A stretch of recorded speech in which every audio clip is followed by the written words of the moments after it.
Ngakunya orang beriman, tetapi tidak ada ketentraman batinnya. Dikit-dikit jengkel, begitu ada yang tidak sesuai dengan keinginan marah.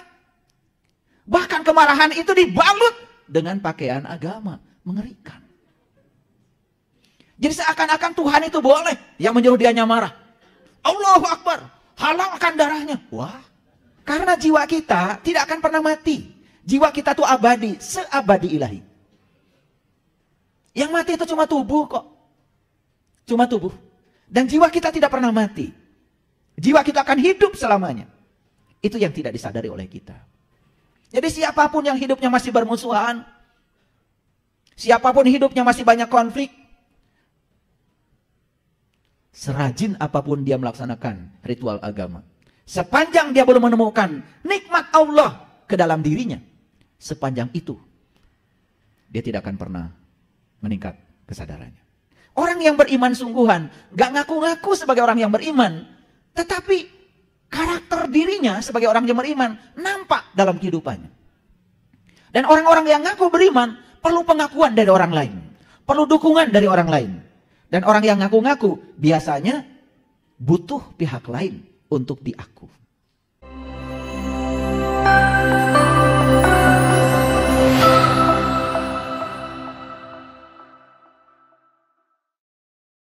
Ketika kita melampaui logika, memasuki kecerdasan semesta tanpa batas, yang melampaui logika, yang disebut dengan intuisi, maka kita akan terbebas dari perbedaan pendapat.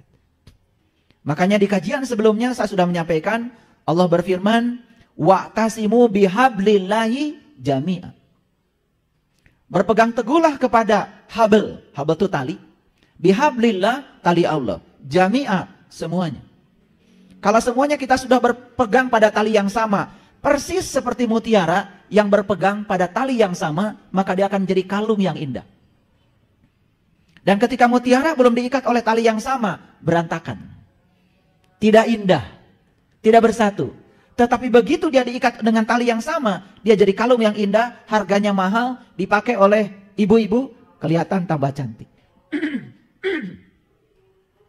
Paham ya? Gitu. Wa'tasimu bihablillahi jami'a.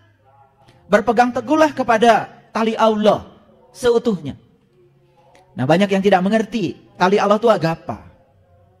Allah meneruskan, wazkuru nikmatallah alaikum. Ingatlah nikmat Allah yang telah diberikan kepada kamu. Yang dengan nikmat itu, kata Allah, fa'asbahtum bin nikmatihi ikhwana. Dan dengan nikmat itu, kami ikat kalian semua menjadi ikhwan, menjadi saudara. Kenapa sekarang manusia banyak bermusuh-musuhan? Satu agama saja, banyak sekali madhabnya, banyak sekali alirannya.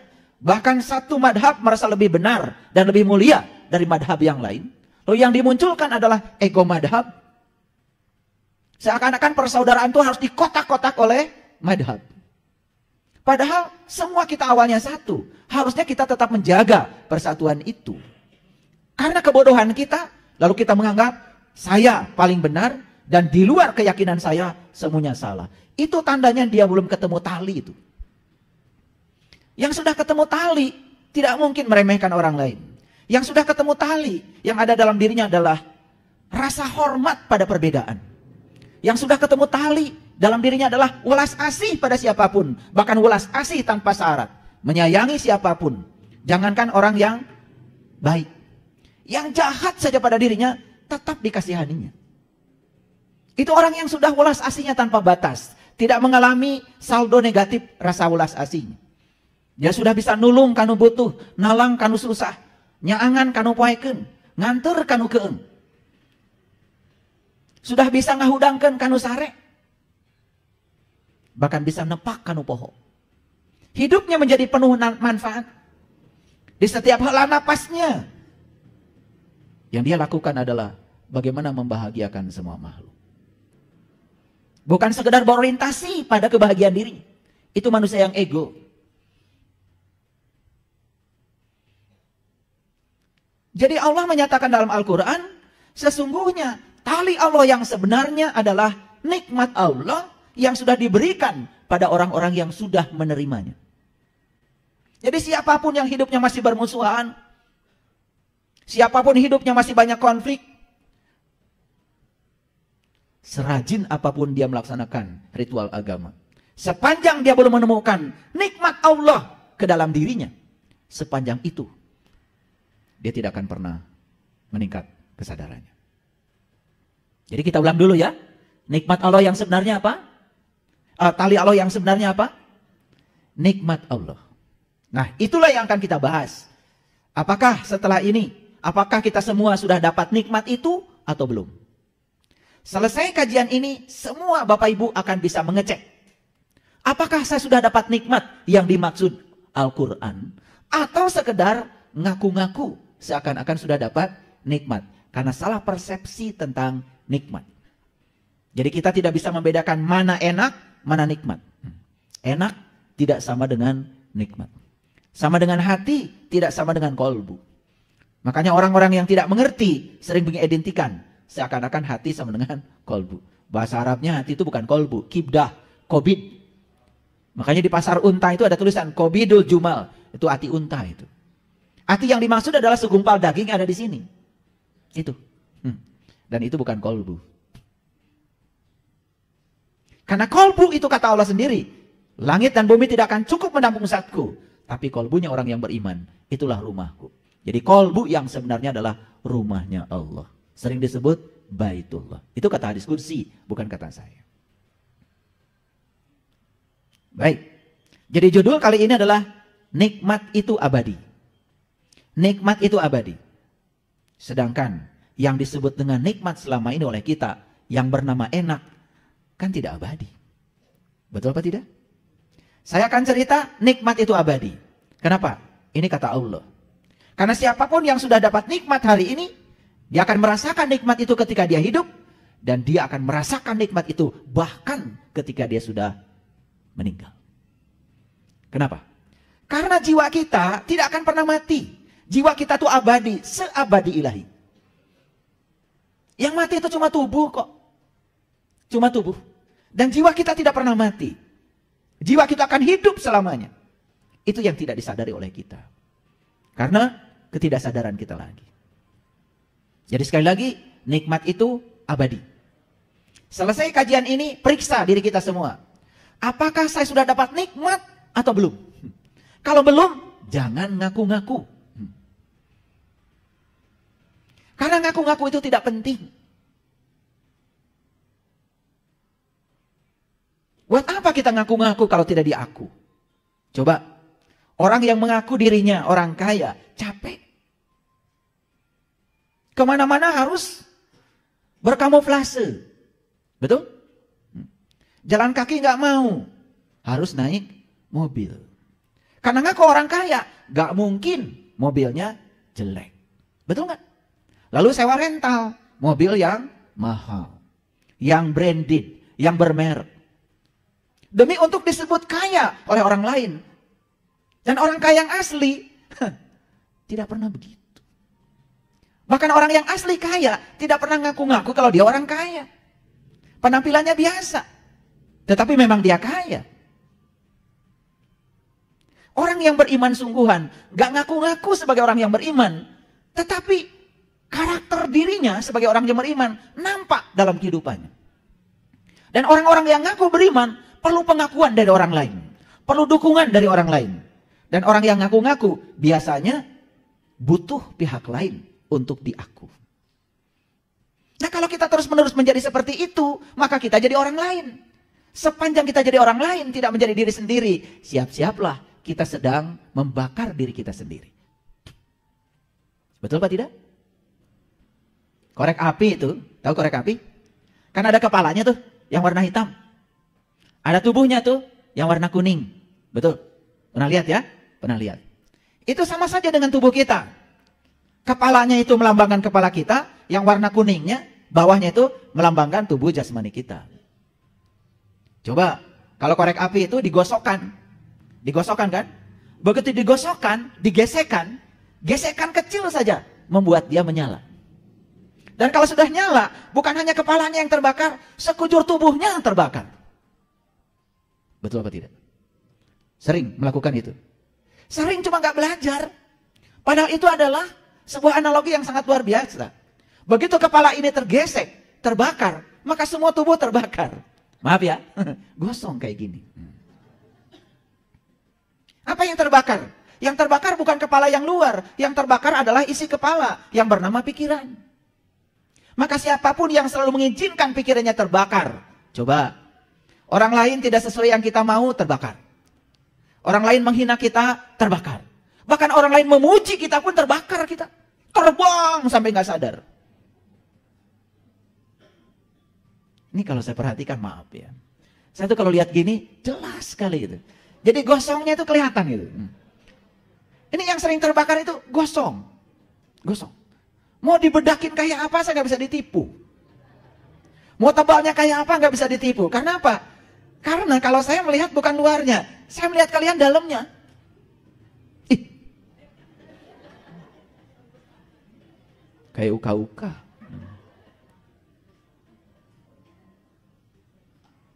Karena keseringan terbakar. Gesekan sedikit aja, cek gitu, nyala. Betul nggak? Dan kalau sudah nyala, satu-satunya cara untuk memadamkan nyala api itu adalah ditiup. Ditiup itu artinya kita menggunakan nafas. Karena yang tidak bernafas tidak bisa niup. Nah kalau api yang di luar, ditiupnya keluar. Tapi api yang di sini, hati-hati, niupnya jangan keluar. Niupnya ke dalam. Itu yang disebut dengan mindfulness. Makanya ketika kalian sedang dilanda kemarahan, sedang terbakar, tarik yang dalam. Tahan sebentar. Ketika dipanjangkan napas, sumbu pendek kita memanjang. Maka kemarahan hilang dalam seketika. Keren sebetulnya. Kalau sering olah nafas. Olah nafas tidak. Olahraga tidak. Olah pikir tidak. Olah jiwa tidak. Aduh. Ya kayak gini. Kepala pusing. Betul? Perut mual-mual. Duduk sebentar cengkat. Tijong jolong. Tijong jolong itu bahasa apa ya? Susah. Bahasa Indonesianya apa itu? Tijong jolong. Pokoknya habis tijong jolong, tikus ruk lah. Itu. Tapi kita tidak pernah sadar. Apa sebabnya? Sebabnya itu karena pikiran kita dangkal, gampang tergesek. Karena gesekan sedikit saja sudah marah. Di jalan marah, di kantor marah, di rumah marah. Tidak ada waktu tanpa marah. Wah. Tapi berangan-angan ingin hidup bahagia. Wah.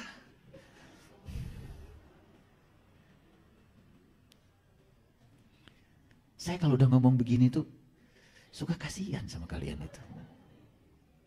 Udah dandan. Wah. Sateker kebek. Lah, sateker kebek apa bahasa Indonesianya ya? Ya. Baju sudah yang paling bagus. Tas yang paling bagus. Kerudung paling bagus. Lipstick juga udah yang paling mahal. Ditanggung, luntur. Ya. Tetap saja. Itu tidak bisa meniadakan diri palsu kita. Ngakunya orang beriman, tetapi tidak ada ketentraman batinnya. Dikit-dikit jengkel. Begitu ada yang tidak sesuai dengan keinginan, marah. Bahkan kemarahan itu dibalut dengan pakaian agama. Mengerikan. Jadi seakan-akan Tuhan itu boleh yang menyuruh dianya marah. Allahu Akbar. Halalkan darahnya. Wah. Tuhan macam apa yang menghalalkan darah sesamanya? Bukannya Tuhan itu maha pengasih, maha penyayang? Jadi aneh. Itulah kedangkalan dan sangat berbahaya. Sangat berbahaya. Ini kepala korek ini yang paling berbahaya. Ketika pikiran kita tidak disadari, tidak diterangi oleh kesadaran, ketika pikiran kita gelap gulita, belum menemukan cahaya ilahi, belum menemukan gurunya yang bernama kesadaran, maka selamanya kita akan dikendalikan oleh pikiran kita. Dan pikiran yang mengendalikan diri kita yang gelap tadi itu yang namanya ego. Sehingga kita menjadi diri-diri palsu. Jadi jangan sakit hati kalau tiba-tiba saya bicara tentang diri palsu hari ini. Karena nggak mungkin saya bicara itu kalau tidak ada yang palsu di sini. Saya juga nggak tahu. Pokoknya ini mengalir saja. Saya minta bimbingan. Makanya setiap kali saya mau kajian, saya sambungkan kecerdasan semesta tanpa batas saya kepada Dia yang Maha Cerdas. Jadi yang keluar ini, maaf. Jadi kalau habis kajian, kok saya banget? Ya alhamdulillah. Kok tadi kajian nembak saya betul? Itulah cara Allah mengajarkan kita. Gitu. Jadi kalau judul kajiannya setan, berarti yang ngaji kalian yang jawab loh. Saya nggak berani. Kalau judul kajiannya Dajjal, berarti yang ngaji kalian loh yang jawab. Nah, jadi kalau judul-judul ini kemudian terasa nembak, masuk ke dalam diri, dan menasihati diri dan membangkitkan kesadaran pada diri, itu tanda bahwa dalam diri kita masih ada tanda-tanda kehidupan. Syukuri itu. Jangan tersinggung. Itu cinta kasih Allah pada dirimu. Paham? Oke. Sudah siap sekarang menerima kajian nikmat? Baik, kalau sudah siap, masuk lebih dalam. Baik. Setiap sholat kita sering membaca kalimat ini. Ihdinas syiratal mustaqim. Sering kan? Bimbinglah kami ke jalan yang lurus. Bimbinglah kami ke jalan yang lurus. Yuk, kita pakai logika sederhana. Ketika kita berangkat dari rumah, mencari alamat, dan alamat yang dicari itu belum ketemu, sudah pusing nyari-nyari, biasanya kita keluar dari mobil, atau turun dari sepeda motor, dan bertanya, mohon izin, tahu nggak alamat ini? Sedang apa kita itu? Sedang minta petunjuk kan? Sedang minta petunjuk bukan? Dan kapan kita minta petunjuk? Tepat pada saat kita sadar kalau kita sedang tersesat. Betul? Nggak ada orang yang tidak sedang tersesat turun dari mobil. Yang sudah tahu alamat tidak mungkin turun dari mobil nanya alamat ini di mana, nggak mungkin. Yang sudah tahu mah langsung saja ke titik tujuan. Clear? Sebetulnya kita bertanya di mana alamat ini, minta petunjuk kepada orang lain, tentu saja tepat saat kita sedang dalam posisi tersesat, bukan? Paham? Nah, tersesat ini sudah menjadi kata biasa, kata harian. Kata dasarnya sesat. Kadang-kadang kita gampang sekali kan menilai orang, oh ini sesat, ini aliran sesat. Ya Allah. Sesat itu bahasa Indonesia, akibat. Sebabnya apa? Sebabnya tidak tahu. Ulangi, supaya pinter. Sesat itu apa? Sebab atau akibat? Sesat itu akibat. Sebabnya apa? Tidak tahu. Jadi kenapa seseorang tersesat? Gara-gara tidak tahu. Itu aja. Apakah orang yang sesat jahat? Belum tentu. Masa nggak tahu jalan jahat? Cuman karena nggak tahu jalan, jadi tersesat. Jadi sesat itu gara-gara kita tidak tahu. Gitu aja kok. Udah jangan diperlebar. Itu dari sisi bahasanya begitu. Jadi sesat akibat atau sebab? Akibat. Sebabnya apa? Ingin membebaskan diri kita dari tersesat. Caranya gimana? Harus tahu. Loh, belajar. Lah, kalian itu kalau ngejawab nggak nyambung. Fokus, fokus. Lihat saya dulu semuanya. Makanya, aduh. Minum wortel. Ini kayaknya kebanyakan kupat tahu. Perhatikan saya. Kalau ngaji harus cermat ya. Dengar pertanyaannya. Saya bilang, sesat itu akibat atau sebab? Akibat. Sebabnya apa? Tidak tahu. Ingin sembuh dari sesat? Ingin. Gimana caranya? Cari tahu supaya tahu. Kalau sudah tahu, nggak tersesat lagi. Gitu aja kok. Sederhana. Tadi saya tanya, supaya tidak tersesat lagi gimana? Belajar. Nggak ditanya. Kelihatan jawaban itu seperti benar. Padahal itu keliru. Bukan salah. Keliru. Ulangi. Yuk. Ihdinas syiratal mustaqim. Apa artinya? Bimbinglah kami ke jalan yang lurus. Kapan kita mengucapkan itu? Ya ketika kita sedang tidak tahu. Kita sedang mencari tahu pada orang yang tahu. Hati-hati tanya orang. Lah kamu sedang tersesat, nanya sama orang yang sama-sama tersesat. Yang luar biasa banyak yang tersesat tapi ngaku-ngaku sudah dapat petunjuk. Ngasih tahu, kan itu berbahaya. Betul apa tidak? Hati-hati. Jadi ngerti sekarang? Ulangi. Ihdinas syiratal mustaqim. Bimbinglah kami ke jalan yang lurus. Jadi kita sedang di jalan yang lurus atau yang bengkok? Kalau sudah di jalan lurus, gak gitu lagi doanya. Minta dibimbing di jalan yang lurus karena kita masih bengkok. Itu kesadaran, itu kerendahan hati. Itu yang diajarkan Rasulullah. Nabi Muhammad yang sudah ma'rifatullah saja, setiap sholat masih baca ini. Itulah kerendahan hati. Makanya saya bilang, begitu kita menyatakan saya sudah tahu, maka kita akan jatuh menjadi orang bodoh. Yes? Jadi walaupun kita sudah tahu, tetap saja kita bilang, ihdinas syiratal mustaqim. Keren. Karena Allah itu tanpa batas. Karena Allah tanpa batas, mengenal Allah juga tanpa batas. Nggak ada batasnya. Oke, sekarang saya tanya, sudah tahu syiratal mustaqim? Sudah tahu syiratal mustaqim? Nah. Jadi selama ini kalian itu meminta sesuatu yang kalian sendiri tidak tahu. Bingung nggak yang diminta? Kan kalian minta kepada Allah, bimbinglah kami ke jalan syiratal mustaqim. Sekarang saya tanya, sudah tahu syiratal mustaqim? Belum. Jadi selama ini kita memohon kepada Allah sesuatu yang kalian sendiri tidak tahu. Sadar? Kapan sadarnya? Subhanallah. Eta maca ihdinas syiratal mustaqim ti iraha. Mikir sedikit saja enggak. Dianggapnya ini pengajian tingkat tinggi. Tidak, ini biasa. Saya cuma mengajak Bapak Ibu semuanya, yuk kita berpikir supaya sadar. Karena Allah kasih pikiran itu supaya kita selamat. Maka di Quran surat Al-An'am ada orang yang berteriak kepada Allah, ya Allah, keluarkan aku dari neraka ini. Niscaya aku akan menjalankan amal soleh yang berlainan dengan yang pernah aku kerjakan. Dia sudah mengerjakan amal soleh, tapi dia masuk ke dalam neraka. Maka dia minta dikembalikan ke dunia ini karena dia ingin mengerjakan amal soleh yang berlainan. Kakak pikir. Jadi kakak pikir itu bahasa Inggrisnya tell me. Nah, ini bahasa Inggris beneran nih. Tell me ya. Ya. Singkatan dari apa? Telat mikir.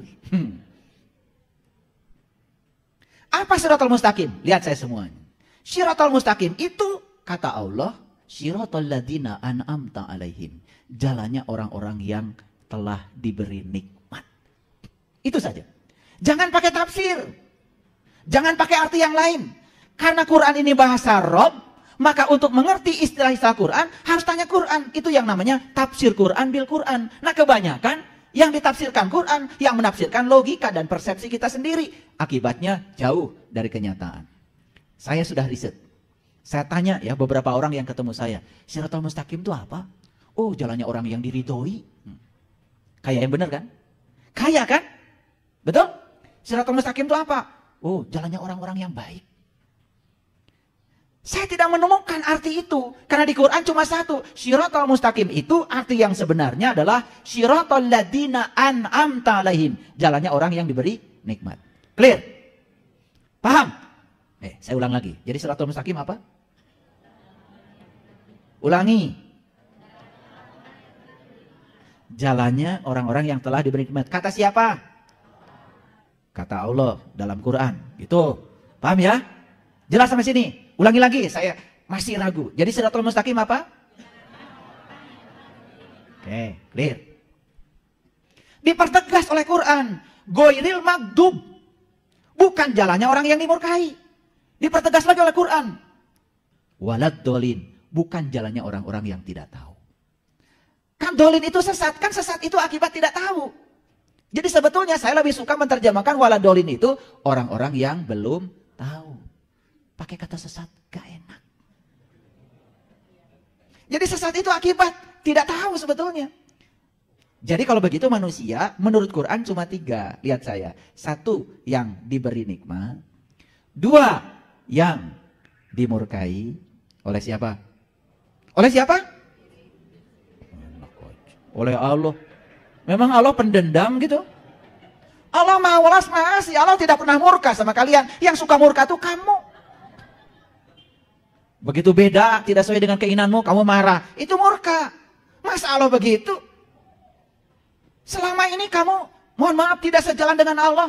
Allah tuh cinta kasihnya masih saya ada. Kalian masih diberi napas, dikasih makan. Subhanallah. Ulangi lagi. Ini udah salah ngaji. Satu yang dapat nikmat. Dua yang dimurkai. Oleh siapa? Oleh dirinya sendiri. Oleh kebodohannya sendiri. Oleh kegelapannya sendiri. Karena Allah tidak pernah murka. Bahaya kalau punya Tuhan murka. Dikit-dikit tersinggungan. Dikit-dikit tersinggungan. Enggak begitu Allah. Allah tuh maha sabar. Maha luas. Enggak kayak kalian. Paham? Yang ketiga, yang tidak tahu. Nah, kalau yang tidak tahu ini jalan, maka dia akan dapat akibat. Akibatnya tersesat. Clear? Oke. Jadi ada berapa bagian menurut Quran surah Al-Fatihah manusia? Yang dapat nikmat, yang dimurkai, yang belum tahu. Gitu aja. Kira-kira kalian semua termasuk yang mana? Kan itu kalau ngaji harus ditanya dulu. Membaginya udah bener. Kira-kira, nih kira-kira. Boleh. Boleh, ngaku-ngaku juga boleh. Nggak apa-apa. Nanti kita buktikan. Kira-kira kalian termasuk yang mana? Ya? Sadayana? Bingung saya. Berarti dapat nikmat iya, dimurkai iya, tidak tahu iya? Nggak mungkin. Ada. Kalau merasa diri tahu, padahal kita tidak tahu, cuma kita tidak tahu bahwa kita tidak tahu, nggak usah ngaji. Nggak bisa ditolong. Selamat tinggal aja. Silakan kumpulkan atribut itu, atribut ini, dandan sekuat tenaga, biar disebut soleh. Oke. Jadi yang dapat nikmat, yang dimurkai, dan yang belum tahu. Yuk, kita sekarang akan buktikan termasuk yang mana saya. Gitu. Tanya lagi Quran. Saya tanya, Quran, siapa yang dapat nikmat itu? Kan tidak boleh nanya logika. Harus tanya Quran lagi. Nih kata Quran. Nih kata Quran. Wa may yuti'illaha wa rasula faulaika ma'allazina an'amallahu alaihim minan nabiyyin wasyiddiqin wasyuhada wassolihin wa husna ulaika rafiqa. Barang siapa yang mentaati Allah dan Rasulnya, mereka itulah orang-orang yang dianugerahi nikmat. Siapa yang dianugerahi nikmat kata Quran? Cuma 4. 1, para nabi. Minan nabiyyin. Jelas bahasa Arabnya. 2, wasyiddiqin. Para siddiqin. Yang ketiga, wasyuhada. Para penyaksi. Syuhada itu. Yang keempat, wassolihin. Para solihin. Saya tanya lagi. Kita termasuk yang dapat nikmat atau tidak? Ntar dulu. Untuk mengujinya gampang. Apakah kita termasuk 4 golongan yang ini? Kan gitu caranya. Gampang ya? Nah, dari 4 golongan ini kita perhatikan dulu. Ada nggak di sini orang yang punya rumah baru? Nggak ada. Berarti punya rumah baru nikmat bukan? Bukan. Ada nggak yang sehat? Berarti sehat nikmat bukan? Bukan. Sementara jawab dulu pertanyaan saya. Karena yang dapat nikmat cuma 4, di luar golongan ini berarti nggak dapat nikmat. Jadi kalau kita mengatakan rumah baru itu nikmat, berarti nggak cocok dengan ayat ini. Tasyakur binikmat itu nggak ada kaitannya dengan rumah baru. Tasyakur binikmat itu kalau kita sudah mendapatkan nikmat iman, nikmat Islam yang sesungguhnya. Dan kita merasakan langsung, bukan kata orang. Kan yang suka banyak basa-basi. Mari kita panjatkan puji dan syukur kepada Allah. Yang kepada kita telah memberikan nikmat iman, nikmat Islam. Jika saya nggak ngerti itu. Kenapa kalau pidato itu selalu mari kita panjatkan puji dan syukur. Dalam bahasa Arabnya nggak ada. Dalam bahasa Arab itu adanya alhamdulillahi rabbil alamin. Segala puji milik Allah, Tuhan semesta alam. Kan gitu Qur'annya. Nggak ada punjat-panjat. Tapi karena kita ngikutin kebanyakan orang, sama kalian juga. Biasa kalian kan. Kalau sambutan langsung. Ya, mari kita panjatkan puji dan syukur. Makanya dulu Gus Dur pernah ditanya sama anggota DPR. Gus, kenapa katanya kalau orang Islam pidato itu selalu dimulai dengan mari kita panjatkan puji dan syukur. Dasar Gus Dur yang cerdas yang menjawab. Kata Gus Dur, karena puji tidak bisa memanjat. Ya itu, karena Gus Dur tuh melampaui kita-kita ini yang masih di kecerdasan biasa. Makanya jawabnya juga luar biasa. Itu jawaban seperti berkelakar, tetapi itu benar. Kan harusnya segala puji milik Allah. Ketika bilang segala puji milik Allah, habis semua untuk Allah, gak ada untuk saya. Maka kalian tidak akan tersinggung, tidak akan baperan. Cuman kalimat itu tidak disadari oleh kita, ngasal. Betul apa tidak? Lanjut. Jadi yang dapat nikmat berapa golongan? 1, para nabi. 2, 3, 4. Saya bahas. Menurut Quran. Siapa sih solihin itu? Solihin itu orang yang sudah bisa menjalankan amal soleh. Nah ditanya lagi Quran. Quran, amal soleh apa? Quran jawab. Man kana yarju liqa'a rabbih falyamal amalan solihan. Kata Quran. Barang siapa yang ingin berjumpa dengan Tuhannya, lakukan amal soleh. Jadi amal soleh itu adalah cara untuk menjumpai Tuhan. Itu kata Quran. Sudah tahu caranya belum? Kalau belum, berarti belum tahu amal soleh. Kalau belum tahu amal soleh, solihin bukan? Bukan. Gugur 1. Wah tenang, masih 3 lagi. Yang kedua syuhada. Syuhada itu para penyaksi. Para penyaksi itu orang yang berani bersaksi karena sudah menyaksikan. Menyaksikan itu pakai mata di TKP. Bersaksi boleh di mana saja. Ada saksi di kantor polisi, ditanya sama Pak Polisi, ya, apakah kamu tadi menyaksikan orang ini maling? Lihat Pak Polisi. Jam berapa? Jam 9. Pakai baju apa? Ini bajunya. Apa yang diambil? TV. Benar kamu lihat? Benar. Dia bisa ngomong itu karena menyaksikan. Menyaksikan dengan bersaksi beda alatnya. Menyaksikan itu pakai mata, bersaksi pakai mulut. Betul? Hanya orang yang menyaksikan yang boleh bersaksi. Jadi syuhada itu mereka yang berani bersaksi karena sudah menyaksikan. Itu syuhada. Tanya sekarang diri kita. Berani bersaksi?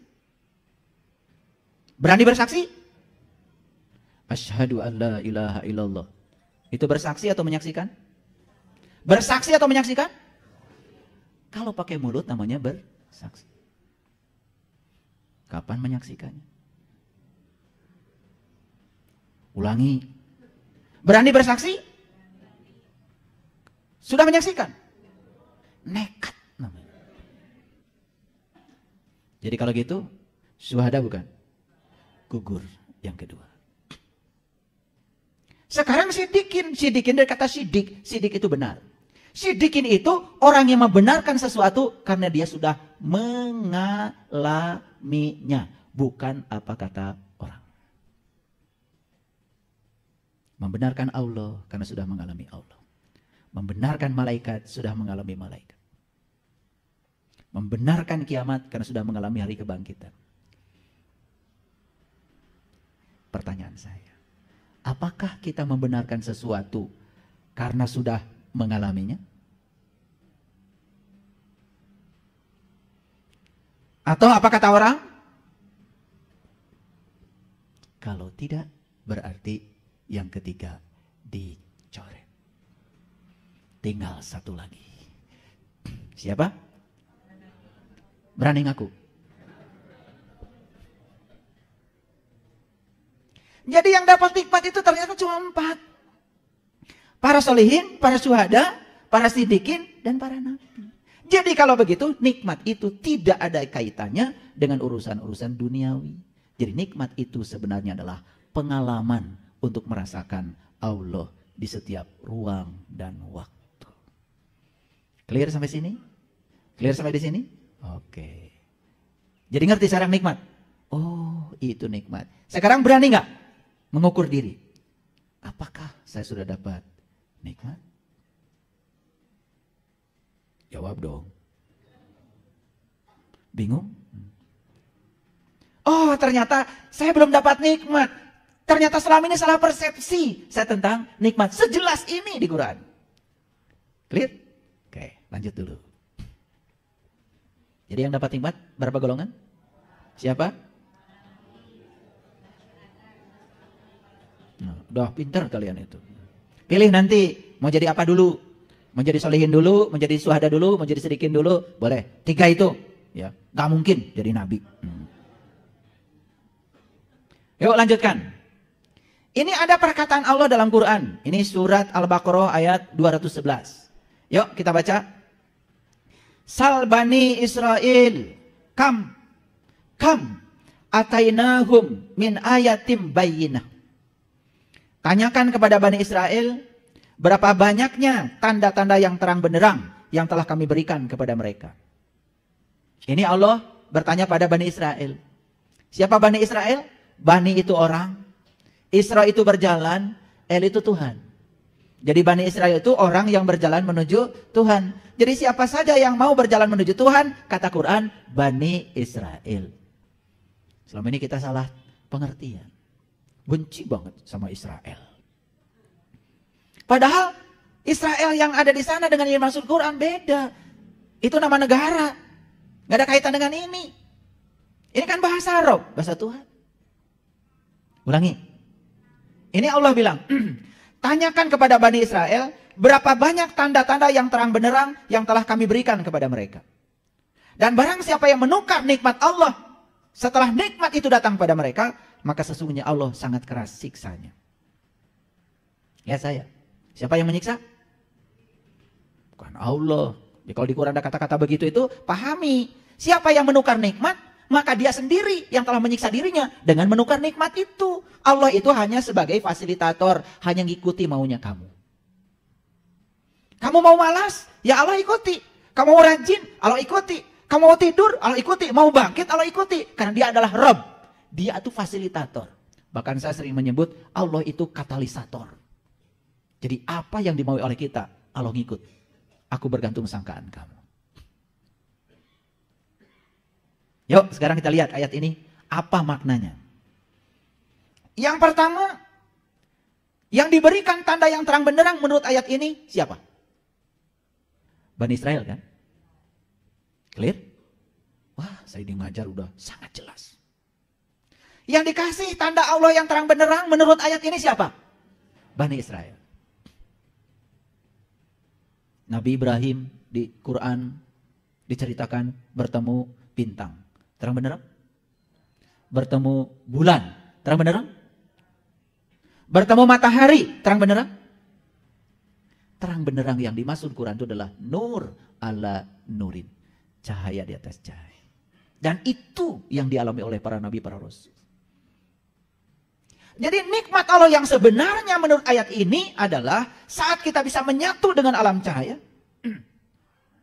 Saat kita bisa menyatu dalam alam nur ala nurin.